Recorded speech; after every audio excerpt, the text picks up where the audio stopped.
Hello again. Welcome to another episode of The Science of Being and the Art of Living. This is called The Body and the Art of Being. The body is the end organ or the eternal expression of the nervous system. Therefore, the art of being with regard to the body means the art of being with regard to the nervous system to an even greater extent, so that the body functions to its fullest capacity without losing the level of being. Are you with me? The art of being with regard to the body also means the technique of maintaining it so that the nature of being is infused into the nature of the body. The permanent, never-changing, undying nature of being is infused into the impermanent, ever-changing, ever-dying nature of the body.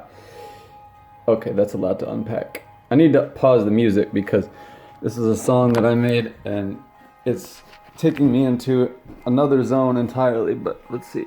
Okay, so basically what I think this part of the text is saying is that there's duality on this earth, in this life. We have a body, we have a nervous system that senses things, and then there's a way that things really are.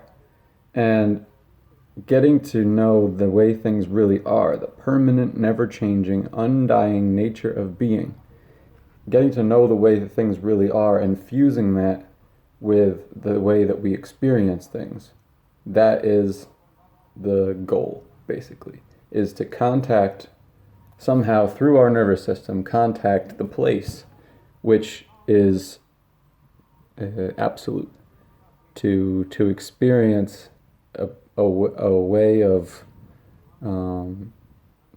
mapping, to experience oneness, even though we have duality here. So like, I'm happy, or I'm sad, or I'm angry, or I'm frustrated, or I'm impatient, or I'm hungry, or I'm tired, or I feel sweaty. Like, all these things are changing. They're not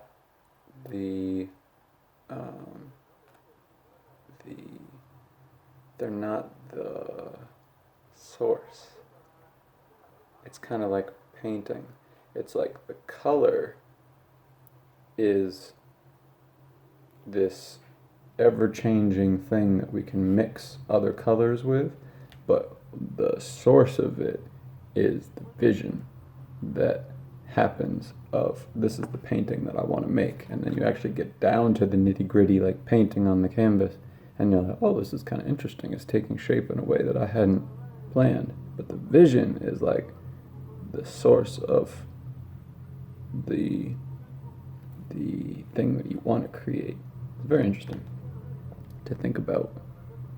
There is a place far beyond here, far beyond what we know. There is a place that all of this comes from, that's always the same and never changing. And it's what I think a lot of people refer to as heaven. And the goal of life is to contact that place so that you know for sure that there is a space like that, and you don't have to get into the